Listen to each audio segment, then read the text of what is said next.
Welcome to the Sovereign CEO podcast. I am Caleb Jones. This is Sovereign CEO, where we talk about how to create location-independent income, move to a less bad country, or at least set up an international backup plan, and do all these wonderful things for very little money. And I am doing this podcast, as you can tell if you're watching the video version of this, from Guadalajara, Mexico.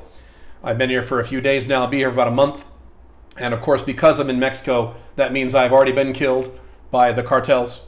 So if you're an American, please don't come here. It's a bloodbath down here. Don't come to Mexico. You'll get killed. I was killed immediately as soon as I left the airport. And of course, I was harassed by police officers and forced to give bribes to cops. I've spent $10,000 in bribes since being here just the last few days. So please don't go to Mexico. It's scary, Americans. It's awful. You know, I was just talking to someone the other day who lived in Guadalajara. I think American, lives in Guadalajara by 4 years. Never had a single problem with any police officer in his entire life. He's like, I don't know what people are bitching about. I've never had a problem. Yeah. So anyway, still getting over a cold, but I'm much better now. I have more content regarding Mexico and Guadalajara coming up soon. I actually have 2 events here in Guadalajara that I will be doing. More on that. Matter of fact, you probably heard it by the time you've seen this podcast go up. But anyway, collapse of the Western world. What I'm about to talk about applies mostly to those of you in the audience who think, oh, America's going to be okay. I mean, it's not going to collapse. And what? Or those of you who said, yeah, it's collapsing, but we just need to get Trump in there. Get Trump in there, get DeSantis in there, get some Republicans in there, and we can turn this around. Let's rewind back to several years ago, 2016. And this is the Donald Trump-Hillary Clinton election. And many people in my audience were very, very, very, very, very excited. They said, oh my God, this is great. Trump is going to get elected. He's going to save the Western civilization. He's going to make America great again. He's going to build a wall. He is going to improve the economy. He's going to end wokeism. He's going to end the rise of the left. He's going to turn things around. He's going to swivel things back to the right. People said this, and if you don't believe me, you can go on my blogs and look at the comments. They're all still there. People on my blog said, oh yeah. And when he was elected, people just basically orgasmed. Men in the United States orgasmed in unison. Oh my God, this is great. Finally, the pendulum is shifting back to the right. We're going to turn this around. We're going to turn America around. We're going to defeat the leftists and defeat the feminists. And oh, thank goodness. And if you recall what I said, and I'm not going to go into great detail about this because I've bragged about this many times. So I'm going to skim this really quick for the next thing here. But this is the preamble to the topic of this podcast today. What I said was no.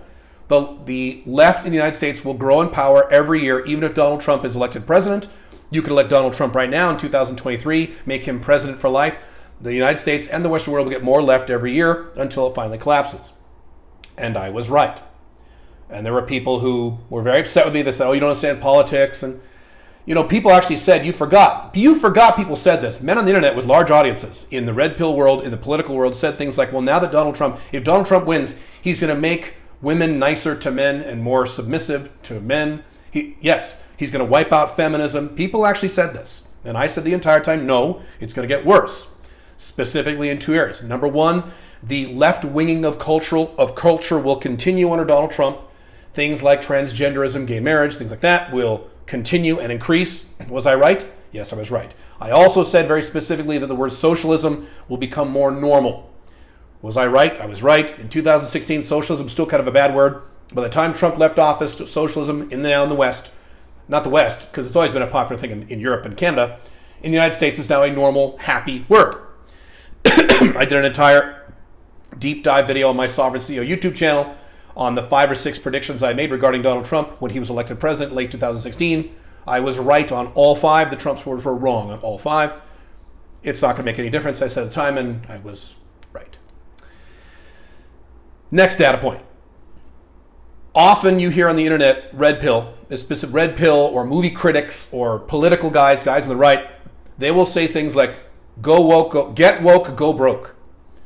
So they will say things like, if you make a movie and it's woke, you're going to lose millions of dollars. You're going to lose all this money and you're going to lose all this shit. Comic books, movies, TV shows. And I have said, and I've been very consistent about this, that is incorrect. What is accurate is when the wokeism is overt, when the movie, TV show, comic book takes wokeism like a custard cream pie and smashes it in your face and rubs it in your face, then yes, you'll lose money. When the wokeism is there, but it is not in your face, like in the Star Wars movies, like in the Invincible TV series, like in movies like Frozen and Maleficent, when it's clearly left and clearly woke, but it's just not shoved in your face super hard, then it makes billions of dollars, and it does. And I've been right about this. It's not go woke, go broke. It's go woke, be overt about the woke, then go broke. But if you have wokeism in your movies, they'll do very well. Movies, TV shows, comics, and things like that. I've demonstrated many of these things. I could go on with examples, but there are so many examples of things that were very left-wing that made billions of dollars and were very popular, people loved. And there were examples of things that were extremely woke that flopped at the box office. So yes, when you do things like the Charlie's Angels movie, when you have female characters who are 90 pounds beating the shit out of, very strong men, and the female characters practically look at the camera and say, we're women and we're awesome, and we're better than men, and fuck men, we're just as strong as men, we can do that. And yes, most people, including women, go, oh man, fuck that. And it loses billions of dollars. That's true. However, something has now happened where the rule of get woke and be overt about the wokeness and you'll go broke is now no longer true. And that is the Barbie movie. As the Western society, and America in particular, becomes more and more left, as it continues towards collapse, until it will collapse in our lifetimes, my maxim of if you're woke and you're overt about it, then you'll go broke, has now been disproven, is now untrue. The United States population and the Western population has become so left-wing that you now have a movie, Barbie, which I just saw a week ago on my 5th wedding anniversary with my wife, Pink Firefly. Because it was our anniversary, I was more lenient about the activities we chose to do that day. So she really wanted to see Barbie because she is Barbie. So we went and saw Barbie, so I sat there and suffered through it. It was actually pretty funny. I laughed a few times. It was a well-done movie. I'll talk about it in a second. Well-done movie. But unlike other woke movies that have failed at the box office, as you may know, the Barbie movie has surpassed $1 billion. It is up there now with the Star Wars movies. As of the recording of this podcast, it is now surpassed The Dark Knight as Warner Brothers' biggest domestic movie of all time. Warner Brothers is a movie studio that is, I believe, 100 years old. It is on track now, and if you wait a week or two, this will probably happen, to beat out its number one all-time movie, Warner Brothers, which was the final Harry Potter movie. I believe the number is Harry Potter did 1.3 billion and Barbie's at 1.2. 100 million, it'll do that. Barbie is now one of the most popular movies in all of human history, in terms of the number of people seeing it, in terms of people who enjoy it, in terms of women who are in it. And it is not only woke, it is, like I just said, overtly woke. It takes its wokeism, and I just watched this movie, so it's pretty fresh in my memory. Within the first 3 or 4 minutes of dialogue, it's talk about, money isn't speech. It's immediately just taking wokeism and just blasting it in your face. It's just coming in your face with the wokeism, right? It has, despite it being overtly woke, in your face woke, people fucking love it. Of course they do, because they get more left-wing every year, even if Donald Trump was president for life. And it's now made over $1 billion. So, society has become so left-wing that an overtly woke movie like Barbie is not only doing well, people love it. People eat this shit up. And I just mentioned on a live stream I did a few days ago that the danger... Well, actually, let me pause really quick. Let me talk about something really fast. I'm operating under the assumption that you assume the more woke society gets, the worse society gets. I am assuming you're not an extreme left-winger. Most people in my audience are not. I definitely have left-wingers in my audience who like my content. Love you guys. But even you left-wingers are people who lean left. You're like Democrat, Bill Maher left. You're not woke left. I'm assuming you agree with me and I agree with this, that the more woke, not left-wing, but hardcore left woke a society becomes, the worse off that society becomes, the further that gets to collapse. And I could do a whole thing on that. Yes, the more money you spend on welfare spending, particularly when it's people who don't want to work, not people who can't work, but people who just don't want to work. When you spend billions and billions and billions and trillions of dollars on poor people who just don't want to work, yes, that hurts your economy, that hurts your company, doesn't help your country. When you say things like, there's no such thing as gender, and how dare you call an XY chromosome person a man, When you say things like this, that actually diminishes society, doesn't improve society. Now, lest you think I'm a Republican or a conservative, I am not. I am not a conservative. I am not a Republican. I have never voted, not never. I haven't voted in 25 years. So I haven't voted for a Republican in 25 years. I used to vote for Democrats and Republicans. Mostly I vote for third party, back when I used to vote in the 90s when it made a difference. I am none of those things. Donald Trump, by objective, measurable metrics, was one of the worst U.S. presidents in my entire life, my lifetime, and I'm in my 50s. So if you think I'm a right-wing conservative, sorry, I'm not.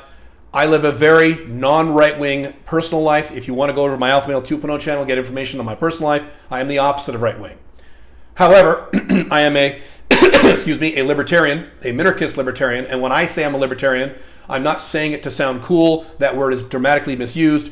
Most people who identify as libertarians are really just Trump supporters. They're right-wing Republican, Patrick Bet-David type Trump supporters. They're not real libertarians. I'm a real libertarian, minarchist libertarian. I've talked about if there was a button you could press that would reduce the size of the federal government of the United States by 50%, would you press it? The vast majority of Trump supporters would not press it. I would not only press it, I would press it more than once. So that gives you context on me. So yes, I agree, even though I'm not a right-winger, I do agree that the more woke, not left necessarily, but woke society becomes, both at the the economic level and the cultural level, the worse society becomes. The more woke a society will become, the faster you get toward it collapsing, which is what's happening right now with the collapsing trifecta: America, Canada, and Europe. Particularly Western Europe, but Eastern Europe's fucked too. You could perhaps throw in Australia and New Zealand in there. This Barbie thing is a worldwide phenomenon. So back to what I was saying earlier. The danger of hard left-wing movies is when they're good, because when they're good, the message sinks in. When they're bad, like that Charlie's Angels movie and 10 other movies we could all name, the last Indiana Jones movie, all these stupid Star Wars, when they're bad, people just go blow them off and they don't make the change in the zeitgeist because people aren't taking them seriously. But when they are good, and the ultimate example I've used prior to Barbie was the movie Frozen. Frozen was a very left-wing, but they didn't shove it in your face. They were careful about it, but it was a very woke, very left-wing movie that made billions of dollars because it was well done. It was well written. It was well acted. The songs were very good. The quality was very high. What you saw on the screen was a very well done, hardcore left-wing woke movie. So it made a difference. It sunk in. The messaging it gave you, the woke left-wing messaging, we could do a whole analysis on Frozen if you want, I'm not gonna, actually permeated society because it was a good movie. Barbie's in that category. When I was watching Barbie, I wasn't surprised, not only cognizant of this overwhelming hard left woke messaging that was being pounded into my skull the entire time, those entire 2 hours. I was also very surprised to see that it's a very good movie. Good as in well done. Very well acted, very well produced, very well directed. Music was great. The writing was very good. There are things I wish they didn't do with the story, but the writing, the quality of the writing was good. It was funny. I laughed many times. The humor was good. Even though I disagreed with everything the movie was saying, just about, there's a few things I agreed, but just about the entire movie, the messaging was I completely disagreed with. Even though I disagreed with it, I laughed because the writing was so good. And that's why Barbie will contribute to the end of the United States, long term. Do I mean the United States is going to collapse because of Barbie? No. I said it's another pin on top of the pile of pins that's pushing down the mule, holding the big, 17 tons of pins on his back, and his back is going to break and he's going to die. The mule is the United States. You like my metaphors? Just came up with that. But it's just one more straw, and it's a big one, is because you now have an entire population, particularly of women, who did not know what the word patriarchy meant or didn't take the word seriously. So let's talk about just the concept of the evil patriarchy, okay? The concept of the evil patriarchy, prior to Barbie, prior to a few weeks ago, was limited to hard left-wing feminists and a few angry female Gen Z girls on Instagram and Twitter, right? No one else took that term seriously. Nobody. Normal women, normal girls, women included, did not take that term seriously. They will now, because they have been trained by in their opinion, one of the best movies they've ever seen, Barbie. They've been trained to learn what the patriarchy is and how it's wrong. It doesn't even exist. Women spend 80-90% of all consumer dollars. I mean, I could do a whole red pill analysis on why the concept patriarchy is silly. Some of it is accurate. Yes, most CEOs tend to be men. You know why? Most women in the workplace don't want to be CEOs. Number one. Number two, the vast majority, I've quoted these studies on my old blogs. The vast majority of women in the workplace would prefer a man boss. The vast majority of women prefer a male boss. They do. Guess what? Men don't really care. If you poll men, they do scientific analysis on this. Men don't care if they have a woman or a man or a woman body. They don't really give a shit. They care about other things. You poll women overwhelmingly, at least 60% prefer a man boss. So there's a lot of other reasons that have nothing whatsoever to do with men that what they call the patriarchy exists. But that movie, of course, is going to point that out because it's a biased left-wing movie. Makes sense? Well, what I was also interesting to see, getting over a cold, so if I seem a little off, there you go. Hang on, I need a drink. What was interesting also to me as I watched Barbie was that, like many movies or arguments, many anti-man, pro-women, anti-patriarchy, in quotes, arguments, was that it brought up all the horrible things that men do to women, and it completely ignored all the horrible things that women do to women. Much of what feminists complain about, or not even feminists, women in the workplace or whatever, complain about, is because of other women, not because of men. Casting in Hollywood, when they talk about women are held as an impossible standard, you know, most casting people in Hollywood are women. So Jenny McCarthy tells a great story about this. It's one of my favorite stories I've ever heard about how women hate other women. Jenny McCarthy back in the 90s was beautiful. She was gorgeous. She did Playboy spreads and things like that. And they did an interview with her and they said, "Why didn't you go to other modeling agencies?" She goes, "I tried. I went to Hollywood. I went to all these different modeling companies, and they all said, all these women," she said, it wasn't men saying this, it was women. The men liked me. All the women said I was too fat.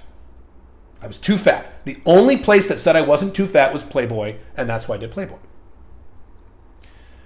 So many other, now to be fair, the Barbie movie did mention 2 sentences, and the entire 2 hours, there were 2 sentences of things about women keeping other women down. So 99% men bad to women, fraction of 1% women also bad to women. And it didn't acknowledge this. And that is also going to permeate now more of society as millions of people, women in particular, and men, and left-wing men or centrist men or men who are not very politically aware, this concept of, oh, poor women, men are abusing women left and right in modern day Western society, that's going to permeate further into society now because of Barbie. Because A, it's extreme left, and B, it's good. And C, it has now destroyed my rule of get it very woke. So certainly destroys get woke, go broke. That rule is out the door. It was partially true before, now it's gone. It even destroys my rule of get extremely woke, in your fucking face woke, and go broke. No. Hollywood is now going to pay very close attention to this. They're going to say, aha, if they're smart, and they may not be. Hollywood has been very dumb lately. They'll say, aha, as long as we do good movies with hard woke messaging, they'll work. So let's do another Barbie movie, and another movie like Barbie, and another one, and another one, and another one, and another one. And the collapse of the Western world continues. And I'm going to say this one more time, and I mean this, and I'm right. I was right in 2016. I was right in 2020. I've been right the whole time about this. You right-wingers, you Trump supporters, you guys, you Republicans, you could vote. You could make Donald Trump president of the United States right now, and he would be installed as president for life, which is what Bill Maher, people like that are worried about. Oh, no, he'll be president for life, like Putin or like President Xi or whatever. You could make Donald Trump president for life, and the United States will still get more woke every year, and the collapse will still occur in your lifetime. Trump was already president for 4 years, and now we have Barbie. Is it sinking in yet? Is this sinking in? Now, I know a lot of you are already there. Great. I'm talking about you who are on the fence about this. Oh, America will be fine. Oh, it'll be fine. We just need to vote for Trump. I hope this is getting to your brain, getting to the logic centers instead of the amygdala back here, the logic centers of your brain where you actually have rational objective thought, what little exists in the modern era today in the Western world. I hope this is getting to you. And my question, as always, is how bad does it have to get for you to acknowledge you need to take steps to protect yourself? If you don't want to move out of the collapsing West like I did, that's fine. I know, I've said this many times, the vast majority of people in my audience are never going to do that. A lot of you are. I love you. You're my bros. Come to Mexico. Come to Paraguay. Come to Dubai. Come to Armenia. We have all kinds of events for you. We have all the resources here at Sovereign CEO to help you do this. If you don't want to do that, at least, at a bare minimum, you set up an international backup plan. Like I have here in Mexico. Mexico here is one of my backup plans. I have full residency here in Mexico. It was kind of neat. I flew in to Mexico and I flashed my little residency card. They're like, okay, come on in, buddy. It's great. I have residency here in Mexico. I am about to set up a storage unit here in Mexico. I already have kind of a glorified storage unit here, which is my son. My son already lives here in Guadalajara. So it gives you a hint, right? Mexico's an easy backup residency to get. If you hate Mexico and you're scared because you're American brainwashed by the news, okay, fine. Paraguay, Armenia, Dubai, UAE, lots of other options. Some of them I like, some of them I don't. You've got Malaysia, you have Bali, you've got so many other options. An international backup plan where you have somewhere to go, you have full residency, a base of operations, money, banking, you're ready to rock. So if you ever need to leave, or not even leave, just spend more time abroad once you have your location-independent income through your Alpha 2.0 business, you have somewhere to go. That way, when you see a thing like Barbie, instead of getting depressed like a lot of you are, you'll be like me and don't give a shit. You'll be like, oh yeah, it's getting worse, cool, not my problem. America stopped being my problem many years ago. Do not give a fuck anymore. And you can be more in my camp, where you can be happy regardless of what happens. Because I'm telling you, this is going to get worse every year until the collapse occurs, which it will in your lifetime. I don't know when, but it will be in your lifetime. You will be alive, and you will go through this. Cool? That's it. I wish I had better news. Make some changes in your life and be okay, or just don't make any of these changes. Don't set up an international backup plan. Just assume it'll all be fine. Assume Trump will fix everything and go down with the ship eventually, not now, eventually, like everyone else. And irrelevant of that, be more angry every year the more the right loses ground. The right, by the way, already lost the culture war 15 years ago. 12 years ago, as I've talked about before in one of my videos. Cool. That's it. Have fun. Bye.